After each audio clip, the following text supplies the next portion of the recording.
மேஷ ராசி அன்புக்காரங்களா, நான் சொல்ற இந்த ஒரு ரகசியத்த நீங்க தெரிஞ்சுக்கோங்க. அதுக்கப்புறம் இந்த ஊர்லயே உங்கள மிஞ்ச ஆள் இல்ல. அப்படின்ற மாரி தான் உங்க வாழ்க்கையே மாறப்போகுது. மேஷ ராசின்னு பார்த்தீங்கன்னா, இவங்களுக்கு வந்து அஸ்வினி, பரணி, கிருத்திகை நட்சத்திரங்கள முதல் பாதத்துல இடம்பெறாங்க. மேஷத்துல பிறந்த நீங்க சிங்கம் போல இருப்பீங்க.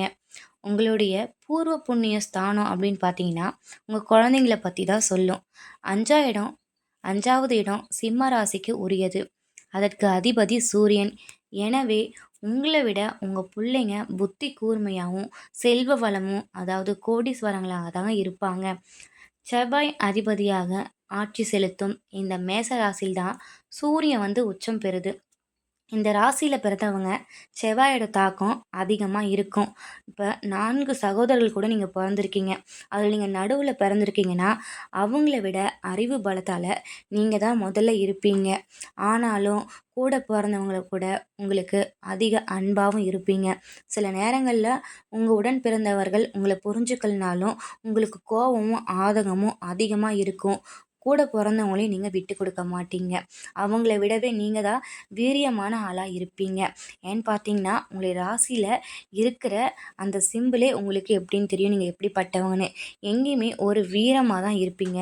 ஒரு திமிரோட தான் இருப்பீங்க. யாருக்கும் அடங்கி போற ஆளா இருக்க மாட்டீங்க. பூமிக்காரனாகிய செவ்வாயின் ராசியில் பிறந்தவர்கள் என்பதால, சொந்த நிலம் வாங்குற யோகம் உங்களுக்கு கண்டிப்பா உண்டு. உங்க ராசிக்கு 7ஆம் வீட்டுக்கு சுக்கிரன் அதிபதியா இருக்காரு. எனவே கலைகளில் நாட்டம் இருக்கும். பழமை விரும்பிகளாக இருப்பீங்க. பழைய பழைய பாட்டு, பழைய படம், பழமையான பொருள்னு சொல்லிட்டு எல்லாத்துலேயுமே ரொம்ப ஈடுபாடா இருப்பீங்க. முன்னோர்கள் நினைவுகள, அவங்க பயன்படுத்தின பொருளையும் பொக்கிஷமா பாதுகாத்து வருவீங்க. அதுலேயும் இந்த மண் சார்ந்த விஷயங்கள்லாம் வந்து உங்களுக்கு ரொம்பவே பிடிச்சமானதாக இருக்கும். சுற்றி இருப்பவர்கள்லேயே உங்களுக்கு எதிராக செயல்படுபவர்களும் இருக்காங்க. உங்க கூடயே பழகிட்டு இருப்பாங்க நல்லவங்க மாரி. ஆனா அவங்க தான் வந்து உங்களுக்கு ஆப்போசிட்டா, நெகட்டிவா எல்லாமே பண்ணி விட்டுட்டு இருப்பாங்க. அதே மாரி மனுஷங்கள வந்து நீங்க இனம் கண்டு தான் நீ வந்து அவங்க கூட வந்து பழகணும். யாரையும் எல்லாரும் பார்த்துட்டோம், எல்லாரையும் பேசிருவோம் அப்படின்னு சொல்லி நீங்க எந்த ஒரு விஷயத்துலயும் டக்குன்னு யார் கூடயும் வந்து மிங்கிள் ஆயிடக்கூடாது. ஏன்னா, அவங்களால தான் உங்களுக்கு நெறையவே வந்து ஆபத்தும் வரும், கெட்ட பேரும் வரும். இந்த ராசிக்காரங்க கிரகிக்கும் தன்மையும், கற்றுக்கொள்ளும் வேகமும் அதிகமா இருக்கும். எந்த ஒரு வேலையும் சீக்கிரமா வெகு சாதனை படைக்கிற ஆளா தான் நீங்க இருப்பீங்க. பல 100 பேருக்கு மத்தியில வேலை செஞ்சாலும் அங்க இருக்கிற மொத்த பேருடைய கவனத்தையும் உங்க பக்கம் இழுத்துக்கீங்க. இதுதாங்க இந்த ராசிக்காரங்களுடைய ஒரு முக்கியமான பண்பே. உங்கள பலரும் படித்த படிப்புக்கு ஏற்ற வேலையில் இருக்கவே மாட்டீங்க. படித்த துறையும் வேறாக இருக்கும். பணிபுரியிற துறையும் வேறா தான் இருக்கும். மற்றவங்க உதவி கேட்டதும் எடுத்துக்கொள்ளும் பணியில் முடிவு வரையிலும் ஆர்வம் காட்டாம கோட்டை விடுறது. இப்போ உங்களுக்கு பிடிச்சவங்க வந்து ஒரு ஹெல்ப் கேட்குறாங்கன்னா, நீங்க செய்கிற வேலையை வந்து ஃபினிஷ் பண்ணாம அவங்களுக்காக ஓடி ஓடி வந்து நீங்க என்ன பண்ணிட்டு இருப்பீங்கன்னா, பாடுபட்டுட்டு இருப்பீங்க. எதிரிகளுடைய பலத்தையும் கணிக்காம செயல்படுறதுனால தான் உங்களுக்கு நிறைய விஷயம் வந்து மைனஸ் ஆகுது. அதாவது பார்த்தீங்கன்னா, உங்களால வந்து உங்களுக்கு எதுவுமே லாஸ் ஆகாது. அடுத்தவங்க பாவம், அடுத்தவங்களுக்கு ஹெல்ப் பண்ணுவோம், அடுத்தவங்க என்ன பண்ணுவாங்க அப்படின்னு சொல்லி அடுத்தவங்கள பத்தி யோசிச்சு யோசிச்சே உங்களுடைய வந்து எல்லா விஷயமும் தடைபட்டு போகுது. பாதியிலே நிக்குது. எதுவுமே முழுமையானதா இல்லவே இல்ல. இது உண்மைனா மறக்காம கண்டிப்பா கமெண்ட்ல கரெக்ட்டுன்னு கமெண்ட் பண்ணுங்க. அதே மாரி சில விஷயங்கள சிலரால தாங்க முடிக்க முடியும் அப்படின்னு போய் கேட்கறதுல தப்பே இல்ல. நம்மளால ஒரு விஷயம் முடியலன்னா, அது தெரிஞ்சவங்க கிட்ட கேட்டு, அந்த விஷயத்த எப்படி பண்ணலாம், எப்படி முடிக்கலாம்னு சொல்லிட்டு அவங்க கிட்ட போய் கேட்கணும். அதில மட்டும் வீண் தயக்கம் பண்ணவே கூடாது.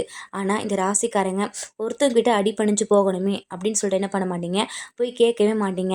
அதனால நீங்க முதல்ல இந்த ஒரே ஒரு விஷயத்த கைவிடுங்க. நல்லதுக்காக மட்டும். என்னன்னு சொல்லிட்டு பார்த்தீங்கன்னா, ஒருத்தவங்க கிட்ட எதுவா இருந்தாலும், கோவமா இருந்தாலும், திட்டுறதா இருந்தாலும் தயக்கத்த தகர்த்தெறியுங்க. போய் என்னன்னு சொல்லிட்டு உடனே கேட்டு அந்த விஷயத்தையும் வந்து என்ன பண்ணிடுங்க, வெற்றிகரமா முடிச்சிடுங்க. அதுக்கப்புறம் உங்கள விட யாருமே ஒருத்தவங்க திறமைசாலி இருக்கவே முடியாது. என்னங்க மேஷ ராசினா சும்மாவா? இருக்கிற ராசியிலேயே முதலிடமும் மேச ராசி தான். அவங்களுக்கு தான் வந்து எல்லாத்துலேயும் வீரத்துலேயும், சாதனையிலயும் மலையளவு வந்து நிறையவே மரியாதைகள் வந்து சேர்ந்துட்டுருக்கும். பொதுவாகவே மலை சார்ந்த இடமான குறிச்சி நிலம் தான் உங்களுக்கு பிடித்தமானதாக இருக்கும்.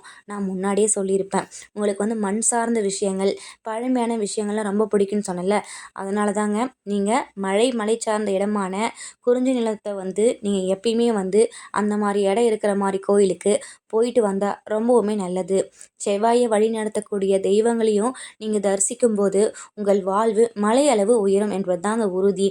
ஆமாங்க, உங்கள் ராசிக்கு உகந்தவை மலைத்தலங்கள். அதிலும் முருகன் அருள் மலைத்தலங்களை தரிசித்து வந்தால் சகல சௌபாக்கியங்களும் கிடைக்கும். குறிப்பாக பழனி திருத்தலம் தனித்தன்மையை பெற வேண்டும் அப்படின்னு பார்த்தீங்கன்னா, முருகப்பெருமான் வந்து அங்கே அமர்ந்து அருள் புரிகிற அற்புத தலம் வந்து பழனி. ஆகவே எப்போதும் உங்கள் உள்ளத்தில் பழனி முருகனை நினச்சிக்கோங்க. மேசராசிக்காரங்க, இந்த தலத்துக்கு எப்போது சென்று வந்தாலும் ஒரு மாற்றமும் ஒரு ஏற்றமும் நிச்சயம் கண்டிப்பாக இருக்குங்க. நீங்கள் எப்பயுமே முருகப்பெருமானை நினச்சி தரிசித்து வாங்க. எந்த ஒரு காரியம் செய்கிறதா இருந்தாலும் முதல்ல முருகப்பெருமானை வழிபட்டுட்டு செய்யுங்க. ஓகே நண்பர்களே, மேசராசி நண்பர்கள் எந்த விஷயத்தை தகத்தெறியணும், எப்படிப்பட்ட இடத்துல நீங்கள் பேசணும், எப்படிப்பட்ட இடத்துல ஒதுங்கி போகணும் அப்படின்னு சொல்லிட்டு இந்த பதிவு மூலயமா நீங்கள் தெரிஞ்சிட்ருப்பீங்க. இது போன்ற கருத்துக்களை உங்களுடைய நண்பர்கள் மேஷராசி நண்பர்களுக்கும் ஷேர் பண்ணுங்கள். தொடர்ந்து இது மாதிரி வீடியோக்களை தெரிஞ்சுக்கணும், இன்னும் மற்ற ராசிகளை பற்றியும் தெரிஞ்சுக்கணுன்னா நம்மளுடைய சேனல் நல்ல நேரம் பிறக்குதுன்ற சேனலை சப்ஸ்கிரைப் பண்ணி வைத்துக் கொள்ளுங்கள்.